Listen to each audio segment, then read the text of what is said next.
Welcome to District Command Central, your go-to source for the latest news and updates on the Washington Commanders. Don't forget to hit that subscribe button and ring the bell, so you never miss a play. The bye week arrived like a long exhale for the Washington Commanders. And Dan Quinn said out loud what every fan had already been whispering to themselves in frustration, disbelief, or exhaustion. At 3-8, Washington entered the break bruised physically, drained emotionally, and mentally worn down by a season that went sideways before anyone even realized the wheels were wobbling. It wasn't supposed to be this way. Not after the momentum they built the previous year. Not after all the off-season optimism that swirled around Adam Peters' reshaped roster. And Quinn's arrival as a culture setter with fire, purpose, and defensive discipline. Yet here the Commanders sit, staring at a record that feels like a cruel joke.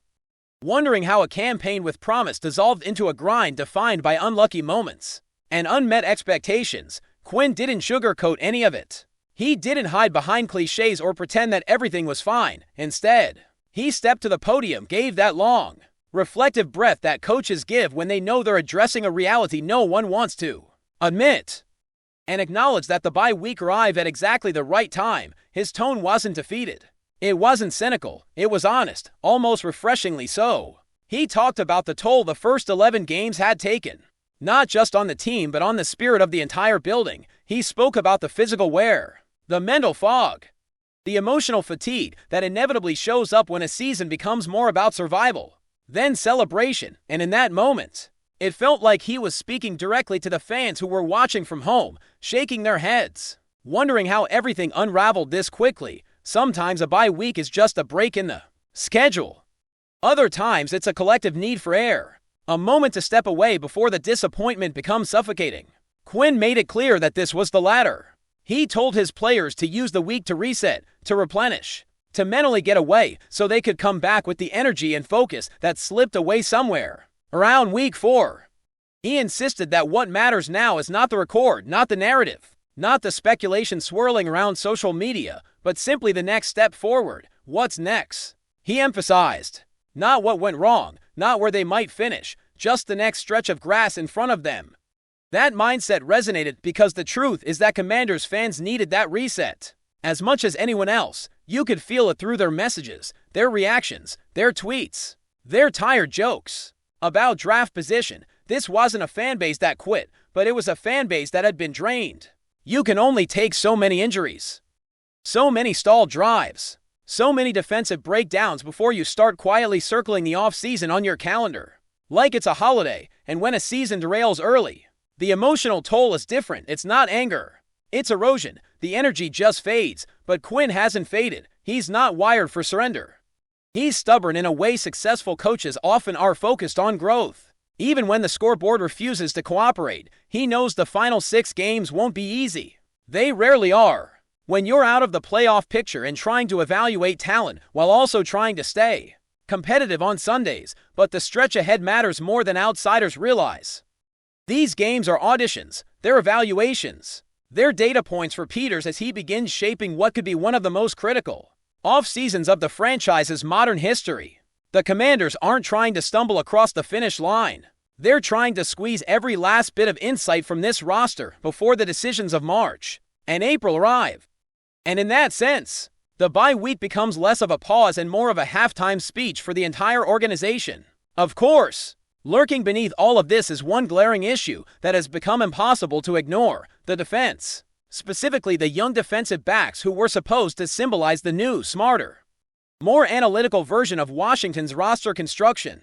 The Commanders once invested heavily, almost recklessly, in a defensive line built around for first-round picks. That experiment fizzled, leaving behind memories of potential never fully realized. Under Peters, the new strategy shifted to the back end, 3 consecutive second-round investments designed to create a young, athletic, flexible secondary capable of matching modern NFL passing attacks. On paper, it had promise. Quan Martin was supposed to be the rangy, versatile safety who brought instincts and dynamism.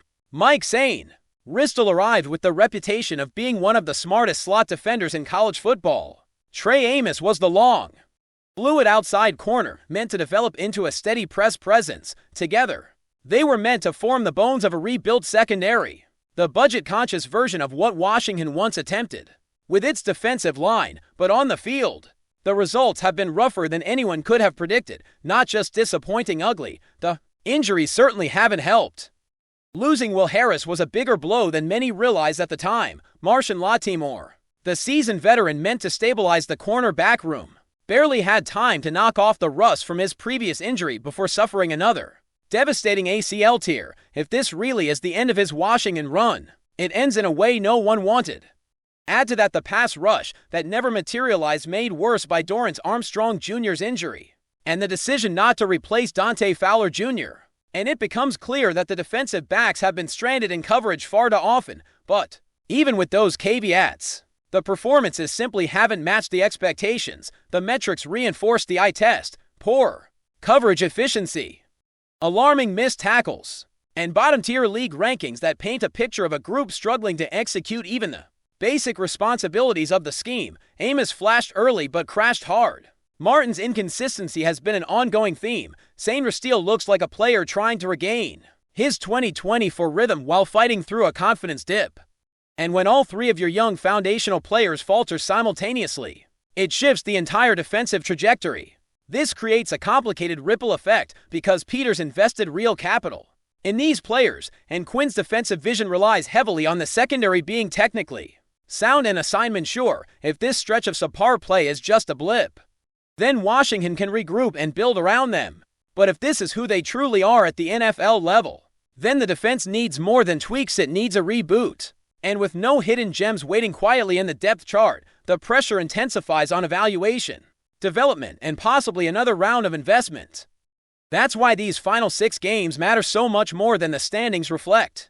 Washington needs to learn whether these players can rebound, whether this defensive rebuild can move forward, or whether Peters' roadmap needs new directions entirely. It's not glamorous, it's not headline-grabbing, but it's the gritty, uncomfortable reality of a team in transition. While fans look toward free agency and the draft, the coaching staff looks at film from every snap, trying to find patterns, improvements, and glimpses of growth that can justify continuing this path. And so the Commanders head into the remainder of the season, knowing that their Sunday night football showdown with the Denver Broncos is more than just another game on national television. It's a temperature check. It's a chance to show whether the bye week truly restored some energy, whether Quinn's message resonated, whether this team still has the fight needed to salvage pride and progress from a tough year. Time away can sometimes change everything. It can clear the fog, sharpen the purpose, and reignite the spark that burnout tries to smother. Washington is hoping exactly for that kind of shift, not because it will save the season, but because it can reshape what comes next. The Commanders may not have the record they wanted, the performances they expected, or the luck they needed, but they still have a chance to define how this season is remembered, not as a lost year, but as the painful, necessary step before something better finally begins.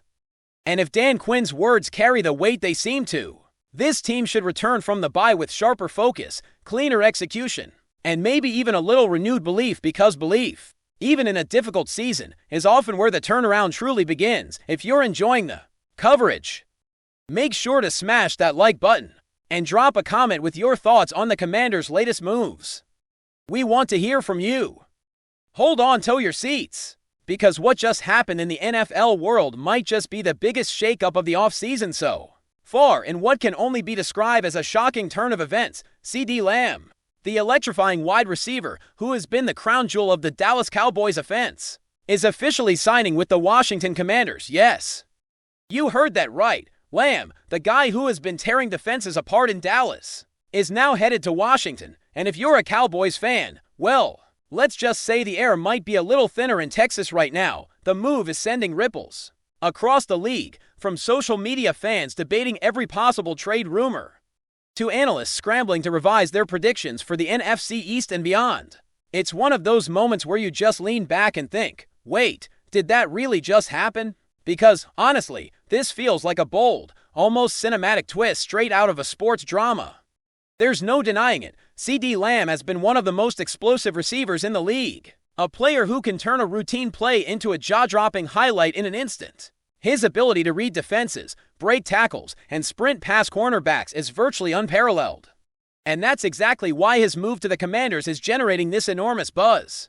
Fans have been speculating for months about potential free agency shockers, but few could have anticipated that the man who has been synonymous with the Cowboys offense would now be suiting up in Washington. Rumors had been swirling, of course, whispers about contract negotiations, subtle hints dropped in interviews, and the occasional cryptic tweet from insiders. But until this announcement, the idea of Lamb leaving Dallas felt almost unthinkable, and yet, here we are. This is one of those rare NFL stories where the narrative writes itself. The Commanders, long seen as a team on the rise, but often struggling to secure the marquee names that make headlines, have just landed a superstar, and the optics of this move are massive. The timing, of course, is another element that makes this all the more intriguing, with the NFL landscape evolving rapidly and every franchise jockeying for position. The addition of Lamb to Washington's roster changes the equation in ways that analysts are still scrambling to calculate. It's not just about his talent on the field, which is extraordinary, but the statement this sends to the rest of the league. The Commanders are telling everyone, we're here, we're serious, and we're willing to make bold moves to compete at the highest level. Meanwhile, the Cowboys, a team that many expected to retain their star receiver without question, are left dealing with a void that will be incredibly hard to fill. Speculation is already running wild about who Dallas might pursue next, with potential trades, free agent pickups, and draft strategies being debated by fans and experts alike. Every social media thread seems to have exploded overnight, with memes, hot takes, and intense discussions about what this means for the future of both franchises. And let's talk about the narrative aspect, because this isn't just a sports transaction, this is a story. The kind of story that gets repeated for years in locker room lore and fan debates. Lamb, once the darling of Dallas, now becomes a symbol of ambition for Washington. You can almost picture the headlines. Lamb leads the charge in the nation's capital. Cowboys loss, Commanders gain. Explosive W changes NFC East dynamics. It's the kind of move that fuels not only discussion about individual talent, but also about the philosophy of team building in the NFL. Are we entering an era where superstar players take control of their own destinies more than ever? Does this signal a shift in how franchises approach retention, contracts, and loyalty? The questions are endless, and the intrigue is part of what makes this announcement feel larger than life. Fans and pundits alike are dissecting every angle, imagining highlight reels, predicting matchups, and even creating fantasy football simulations in their heads to see how Lamb's presence might tip the scales. From a strategic standpoint, Washington has just added a weapon that can change the trajectory of any game. CeeDee Lamb isn't just a receiver, he's a game changer. A player whose very presence can dictate how opposing defenses prepare, plan, and react. The Commanders' offensive schemes are suddenly imbued with a new level of versatility and firepower, and quarterbacks, linemen, and coaches alike must adjust to maximize his potential. The synergy between Lamb and Washington's existing core is a topic that analysts will be dissecting for weeks, if not months. Will he become the centerpiece of a new offensive identity? Will the team pivot around his strengths? Or will he adapt to fit a pre-existing system? These are the kinds of conversations that keep NFL fans up at night, refreshing news feeds and debating endlessly on forums. It's an intoxicating mixture of excitement and speculation, the kind of buzz that only a move of this magnitude can generate. But perhaps what's most fascinating about this whole saga is the ripple effect it creates. One player doesn't just change a team, one player can redefine an entire division. The NFC East, already one of the most competitive and unpredictable divisions in the NFL, has just had its balance dramatically altered. Suddenly, every matchup involving the Commanders takes on a new level of intrigue. Rivalries that once seemed settled are now wide open, and teams that thought they had a clear path might find themselves facing a completely different landscape. For Cowboys fans, the feeling is a mix of disbelief and frustration. For Commanders fans, it's pure euphoria, a sense of rival that has been building for years and has now finally manifested in spectacular fashion. And for neutral observers, it's a gift, the kind of storyline that elevates the drama of the NFL to something cinematic, something you talk about in water cooler conversations and online threads for months, even beyond the immediate tactical and competitive implications.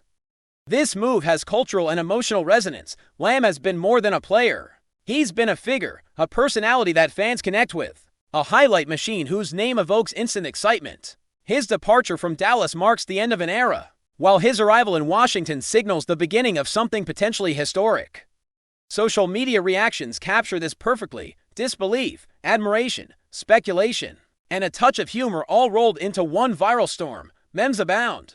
But underneath the jokes lies a genuine acknowledgement of how significant this is. It's rare to see a transaction resonate so deeply, but Lamb's combination of talent, marketability, and presence ensures that the story doesn't just stop at the field. The headlines, discussions, and narratives will linger, shaping conversations throughout the season and well beyond.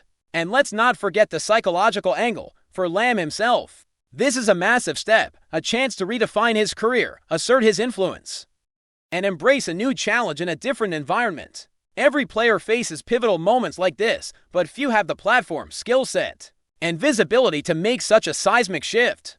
The Commanders' locker room will adjust to accommodate him, fans will rally, and the league will watch closely to see how he integrates. There's anticipation, curiosity, and yes, a touch of drama in every step of this journey. Analysts will dissect every reception, every touchdown, and every sideline celebration, searching for signs that this is the next chapter in Lamb's ascent. And while we're still left wondering about the exact impact on Dallas, one thing is crystal clear: the ripple effects of this signing will be felt across the NFL, shaping strategies, expectations, and debates for months to come. The truth is, moments like these are why we love sports. They combine talent, strategy, human drama, and unpredictability in a way that captivates fans, sparks discussions, and inspires stories that endure.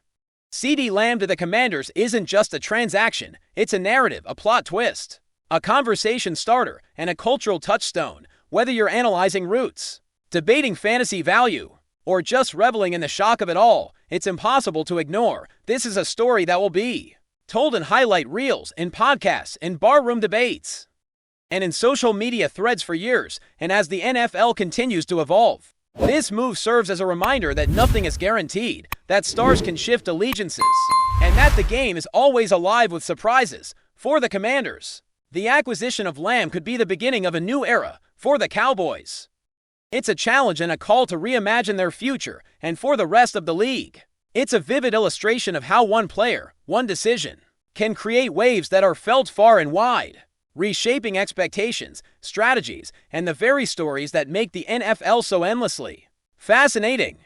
Thanks for tuning into District Command Central. Make sure to subscribe and follow us for all the Commanders news you need. Until next time, keep the faith and hail to the Commanders.